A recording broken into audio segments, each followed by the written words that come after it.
right, what's up guys? Welcome back to the channel. Welcome back to the 2004 CRF250 build. I'm super stoked about this video because this video I'm going to start putting this bike back together. So if you guys are new to the channel and you want to see that, make sure you hit the subscribe button and hit the notifications bell.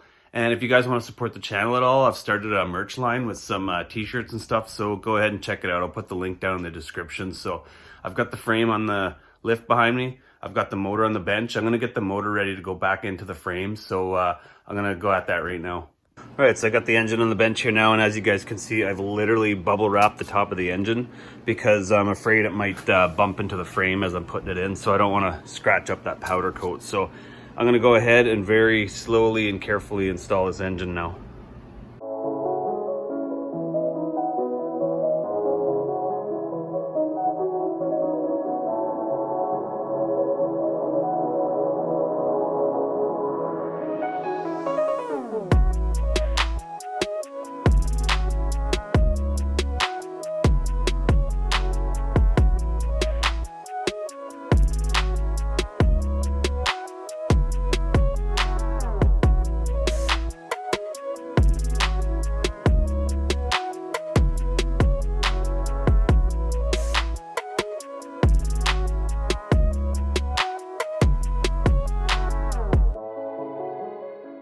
All right, guys, so the engine's in the frame now. It's very difficult to put these in, especially if you're really trying to watch what you're doing with the powder coat and all that.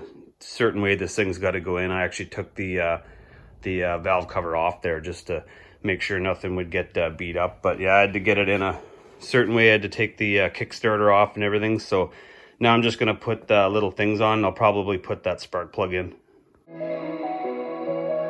So I just put the Kickstarter on quickly there, and I'm going to find the torque spec later and torque that down. You probably want to put blue Loctite in with that too. But next I'm going to go into my box here I got from Rocky Mountain ATV yesterday, and I'm going to find the shifter. So I got a Tusk shift lever, so I'm going to go ahead and put that on the other side now.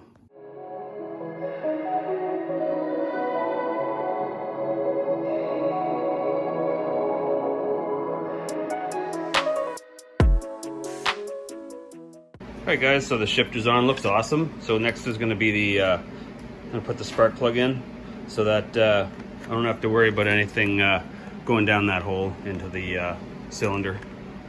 So before I put this plug in, I'm going to check the gap, make sure it's correct. On these bikes, on the 04s, Honda wants anywhere from 32 thousandths to 35 thousandths gap. So I'm going to use this little tool right here, and you put the slim end in here, and it thickens. Let's see if I get it into focus. See how it thickens as it goes? So you got numbers there. So you got 30 to 40 thou, you got 20 to 30. So you just put it into the gap like this, and you just turn it until it binds.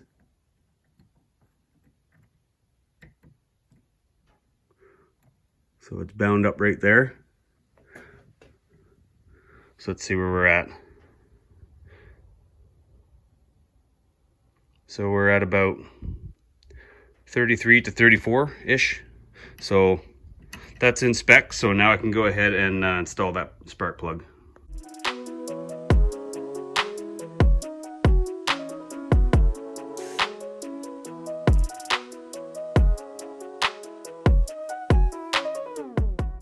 All right, well, I got the spark plug in there now, and I went ahead and just put the mounting bolts in. So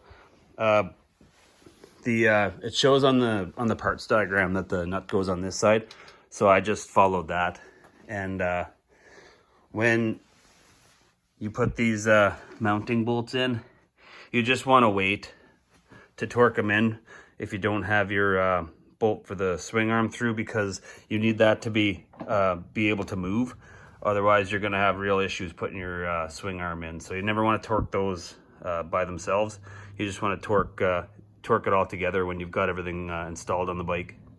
So I got the spark plug boot in here now, guys. So I don't want to get too carried away in here because these little pieces right here, they go right here, I believe. And so I gotta clean these up and figure out how to glue them onto the frame again. So I got the swing arm and the vise here, guys, and I'm gonna get it all ready to go back on the bike, but I've got it all stripped down for powder coating. So I took the bearings out, of course, for powder coating, and this one I had to take out because there was a real gnarly wear on here. So I had to actually get that repaired, and then I had to kind of, you know, makeshift machine it out myself so it would fit all the washers and the thrust washers and stuff like that. So I'm gonna go ahead and press the bearings back in because these bearings are still good. I see no need to replace them. And the way I take bearings out is not destructive to the bearings. I just pull them out with like a nut and a bolt system. I don't use a vise to push these in. You see a lot of people use a vise, and you got to manipulate the whole swing arm and mess around with sockets and snipe on your vise. And I just use bolts and washers, and it just pulls the bearing straight in.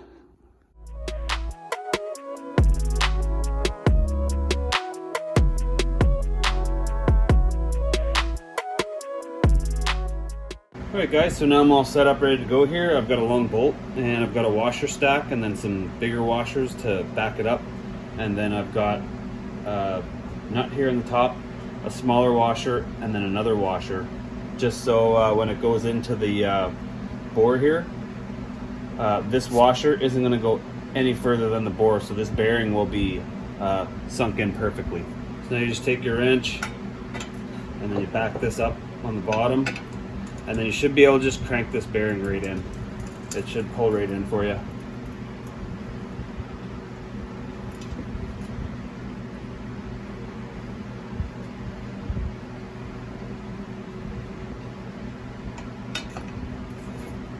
So I'm gonna have to stop there, and I'm gonna have to pull this bearing back out, and I think I'm gonna have to take a little bit more material out because this side doesn't seem to want to go in. It keeps cocking that way, and that's not normal. Usually they go straight in. So because this was damaged, I'm thinking that's kind of what's hanging me up there. So I'll take either a little material out of here or off the other side, or both.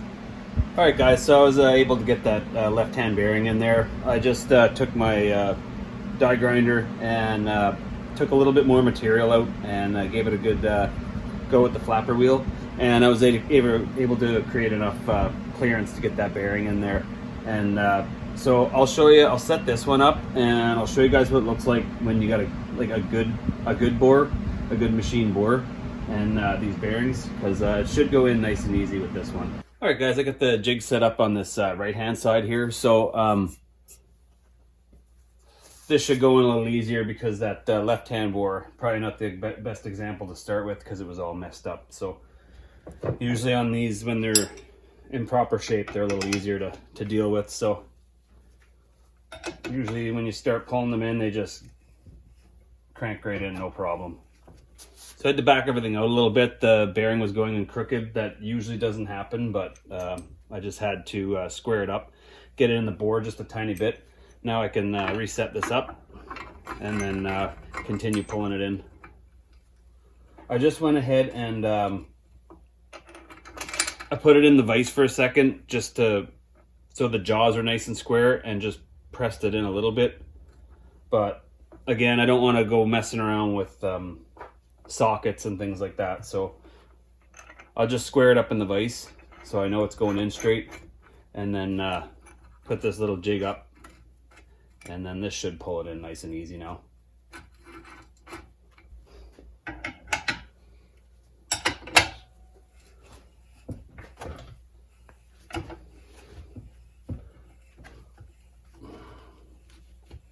See, once everything's square, it's good.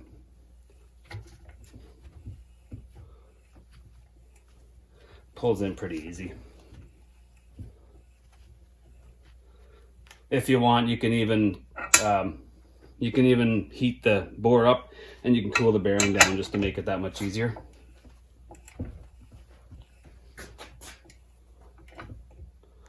So I'm gonna have to back out just a tiny bit because I think the washer's catching.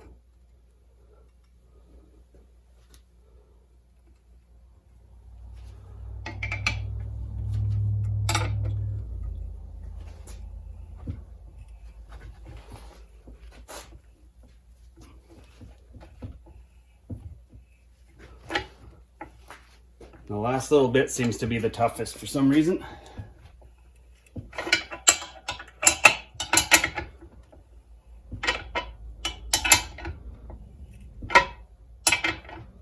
Not sure why that is, but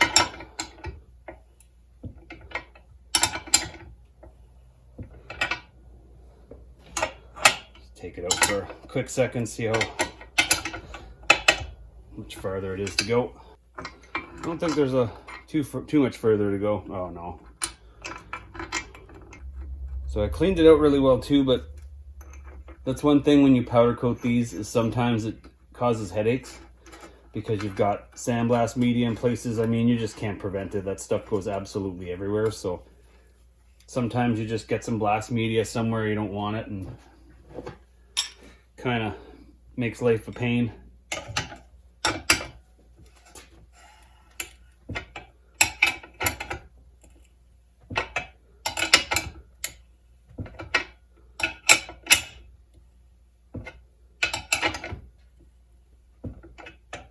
Should be almost there.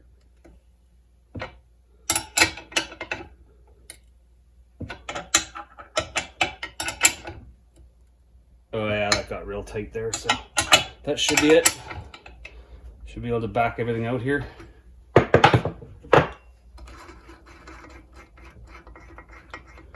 that should be straight flush with the bore there. So there you go, guys. When it tightened up on me there, that meant the washer was flush with this bore here. So that means the bearing is perfectly flush with that bore. So now I can go ahead and put all the other pieces in and get this back on the bike.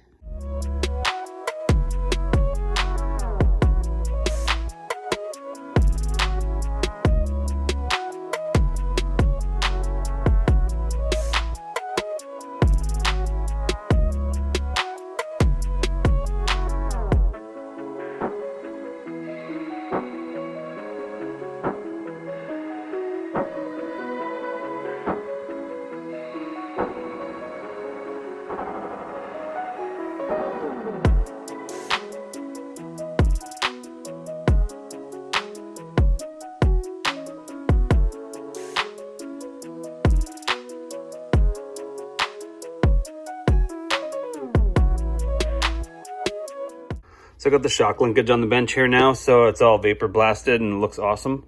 I got the bolts there ready to go on the ground, so now I'm going to go ahead and install that on the bike.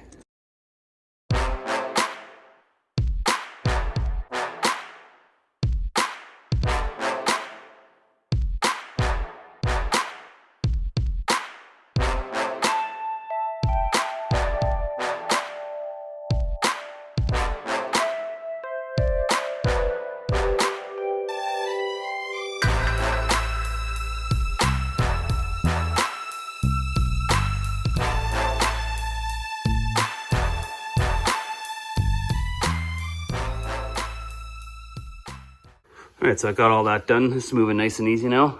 So all these bearings are good in here. The only one that I replaced was that lower shock linkage bearing. So the swing arm's moving nice and easy. So that's good. So I'm gonna wait to torque those in because I'm gonna wait until all the shock and everything's in. So I'm gonna move on to the front now, and I'm gonna put these triple clamps in and start putting that all together.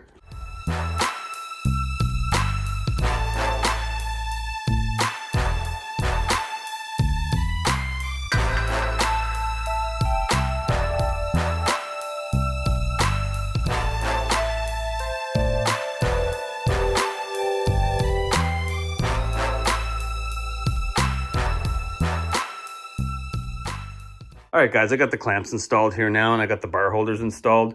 I always put the bar holders on with the bars because then you know they're going to be nice and straight when you install them. Then you can tighten these nuts up after on the bridge here. So these Tusk bars that I bought actually are going to go really good, it looks like, with the rest of the bike. So it's a good price point on these bars. So we'll see how they work when I start putting everything else back on. But I think that's going to be it for today. So this bike's looking pretty good so far. My next thing is probably going to have to be the carburetor, because I got to kind of put that on. Those FCRs got to go on pretty well before the suspension does in the rear. So that's probably going to be up next. But I've probably gotten as far as I can with this bike and this video, guys. So if you guys want to see the rest of the build, make sure you hit the subscribe button, hit the notifications bell, hit the like button, and make sure you guys are commenting. It really boosts the algorithm to show YouTube that you guys are digging these videos, and it'll show it to other people too. So make sure you hit the like button, comment, all that stuff, share it, do whatever you got to. And as always, thanks a lot for watching, guys. We'll see you in the next one.